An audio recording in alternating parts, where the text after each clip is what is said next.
وہ تو ابھی انہوں نے بلاکیٹ پہ بھی کہا نا کہ بلاکیٹ دیکھیں میں نے بلاکیٹ کیا ہے تو ایرانی اسلام آباد آ گئے ہیں ورنہ انہوں نے نہیں آنا تھا. درانی صاحب ایک انپلیزنٹ کویشچن ہے وہ میں آپ سے جاننا چاہ رہا ہوں. پاکستان کا جو رول ہے اب پوری دنیا مان رہی ہے اور انشاءاللہ آنے والے دنوں میں جو ہمارا ورلڈ پرسیپشن بدلا ہے اس کے ڈیویڈنڈس بھی ہوں گے انشاءاللہ. لیکن یہ بھی حقیقت ہے کہ ہمارے اور ایران کے تعلقات بڑے کہنے میں بڑے اچھے تھے لیکن حقیقت تھے نہیں. مسٹرسٹ ہمارے میں بھی درمیان میں بہت تھا. جنرل ضیاء صاحب کے زمانے سے شروع ہوا, پھر وہ ڈیوائیڈ اور بڑھتی گئی, پھر ہم نے ایران کو بہت پرو انڈیا دیکھا, انٹرنیشنل فورا پہ بھی دیکھا, ایک سیریس مسٹرسٹ لیول تھا. اب اگر جو اب تعلقات بدلے ہیں, ایٹ لیسٹ میری پرسنل اوپینین میں پہلی دفعہ ایک جینوئن ریلیشن شپ بنی ہے, اور اگر یہ وار ہوتی ہے تو سینکشنز بھی ختم ہوں گی, یہ ساری چیزیں ہوں گی.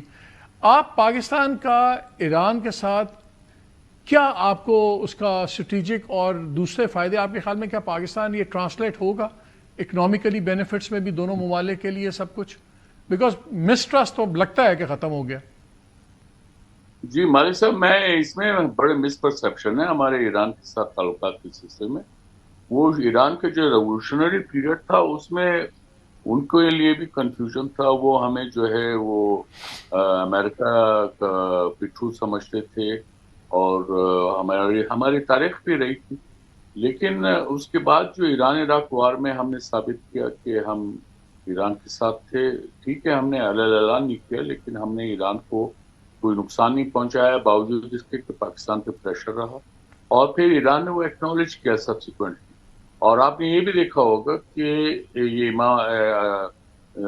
آیت اللہ علی خامنائی کو شہید کیا گیا تھا. انہوں نے, میں جب وہاں ایمبیسڈر تھا 3 دفعہ تو اعلان انہوں نے انڈیا کو کنڈیم کیا for its atrocities against the Kashmiri people, اور وہ بڑی ووکل آواز تھے ایران کے اندر کہ وہ کشمیریوں کا رائٹ ٹو سیلف ڈٹرمنیشن جو ہے وہ ملنا چاہیے. اس کے بعد ہاں ایران کے اندر کچھ ایسے لوگ تھے جو انڈیا وغیرہ میں پڑے تھے تو ان کا سافٹ کارنر تھا, لیکن ایسا نہیں ہوا کہ وہ ایران اور پاکستان نے بائیلیٹرلی, ریجنلی, ملٹی لیٹرلی کبھی ایک دوسرے کو سپورٹ نہ کیا ہو. بالکل ایک دوسرے کے ساتھ سپورٹ کرتے رہے, چاہے وہ OIC ہو, نیم ہو, یونائٹڈ نیشنز ہو, IAEA ہو. 2008 میں IAEA کا جو ووٹنگ ہوا, ہم نے تمام دباؤ کے باوجود ایران کے خلاف ریزولوشن کے خلاف ووٹ دیا, اور انڈیا نے جو ہے وہ ایران کے خلاف ووٹ دیا. یہ ایسی چیزیں کہ وہ رہے. اور اس کے بعد آپ کو یاد ہوگا 16 جنوری 2024 کو ایران نے جو ہے وہ میزائل کا حملہ کیا ہمارے بلوچستان پہ. اس کا جواب ہم نے 24 گھنٹے میں دیا. وہ ایک مس پرسپشن تھا, وہ IRGC کے لوکل کمانڈر کا جو ہے وہ اس نے کچھ ایکسٹرا اسمارٹ ہونے کی کوشش کی, جو بعد میں, کیونکہ میں اس وقت پاکستان کا اسپیشل فار افغانستان تھا اور میں ایران میں بھی رہا تھا, تو وہ جو پتہ چلا کہ وہ اس میں رہبر نے پھر اس جو کمانڈر تھا اس کو بھی ڈیموٹ کیا ان کے ساتھ وہ, اور پھر اس کے بعد ہمارے تعلقات اس وقت سے بلکہ بہت اعلیٰ ہو گئے, بہت اچھے ہو گئے. اور یہی وجہ ہے کہ ہمارے تعلقات اچھے ہیں کہ ایران کا پاکستان پہ اعتماد ہے, ورنہ کون کرتا ہے؟ خطے میں اور بھی ممالک ہیں, ان پہ ایران نے یہ نہیں کیا جو میڈیشن کے سلسلے میں, اور یہ امریکنز نے بھی ایکنالج کیا کہ ایران اگر اس کا اعتماد ہے تو یہ امریکنز بھی اس سلسلے میں سیٹسفائیڈ ہے, کیونکہ ہمارا امریکہ بھی ہم پہ اعتماد کرتا ہے. تو میرے خیال میں وہ پرسیپشن ہے, ان کو دور ہونا چاہیے, کیونکہ اس بارے میں کچھ زیادہ لکھا نہیں گیا ایران پاکستان ریلیشن شپ کے بارے میں. اور ایک اور چیز میں آپ کو بتا دوں کہ پاکستان اور ایران کا کوئی ڈسپیوٹ نہیں, there may be some differences in perception, لیکن جیسے انڈیا کے ساتھ ہمارا ڈسپیوٹ ہے یا افغانستان ہمارے ساتھ ڈسپیوٹ کرتا ہے ڈیورنڈ لائن پہ, ہم تو نہیں کرتے لیکن وہ کرتا ہے.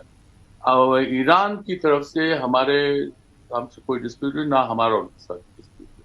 تو اس لیے ہمیں یہ I wanted to put the records. نہیں that's very kind of you. اسی بات پہ کنکلوڈنگ دورانی صاحب آپ کا بھی کامنٹ چاہوں گا. ہمیں اس طرح پینٹ کر گیا تھا کہ we are part of the problem. کچھ ہو دنیا میں کہیں جس کو اسلامک ملیٹنسی ہو, جی پاکستان سے ہی ہوتا, فلانی چیز ہی ہم فسادی ہیں, شاید ہم صرف اپنی نیگیٹو ویلیو کے اوپر ہم اب چلتے ہیں کہ اگر ہمارے ساتھ نہیں چلیں گے تو افغانستان میں ہو جائے گا, فلانجا ہو جائے گا. For the first time we are being seen as part of the global solution. اور آپ کے خیال میں کیا اس کے بعد اس خطے میں خاص طور پہ مشرق وسطیٰ کے خطے میں، کیا پاکستان کا ایک آؤٹ سائز رول بھی ہمیں مل جائے گا؟ بیکاز یہ جو کوڈ کی ایکٹیویٹیز ہیں، جو کوڈ ہے ترکی کا، Egypt, Pakistan, Saudi Arabia, it is going to play a big role. جو سیکیورٹی اور اکنامک پیراڈائم آگے بن رہا ہے اس کے اندر، کیا پاکستان اب اس خطے میں فزیکلی نہ ہونے کے باوجود کیا اب ہمیں اس میں ہم ایک بگ پلیئر کے طور پہ ایمرج ہوں گے، یا یہ ہماری خام خیالی ہے؟ نہیں، میرے خیال میں آپ نے بڑا ویلڈ کوشچن ریز کیا ہے، اور اس کے جو خد و خال تو آپ کو ابھی سے نظر آ رہے ہیں. شرط یہ ہے کہ ہم اپنے کارڈز اچھی طرح کھیل لیں، اور اس میں آپ نے یہ بھی دیکھیے کہ خطے کے خاص کر گلف اسٹیٹس ہیں، ان کے لیے بھی جو لیسن لرن یہ ہے کہ امریکہ کو بیسس دیکھ کے انہوں نے کوئی سیکیورٹی ان کو حاصل نہیں ہوئی، اور یعنی جس بنیاد پہ انہوں نے اگر بیسس دیے ہوں گے کہ ان کا ملک سیکیور ہے، ایسا نہیں ہوا. دوسرا یہ ہے کہ اس خطے میں ایران کو آپ اگنور نہیں کر سکتے، جو اگر مڈل ایسٹ کی بات ہوگی، اور ایجپٹ جو ہے وہ ایک اہم رکن ہے مڈل ایسٹ کا. اسی طرح ترکی جو ہے اس کا ایک مقام ہے اسلامک ورلڈ میں بھی، اور اس وقت وہ چونکہ اب EU کینڈیڈیسی ہوا، وہ مجھے لگتا ہے انہوں نے ابینڈن کر دیے، تو اب وہ ہی is looking towards the Middle East اور اسلامک ورلڈ.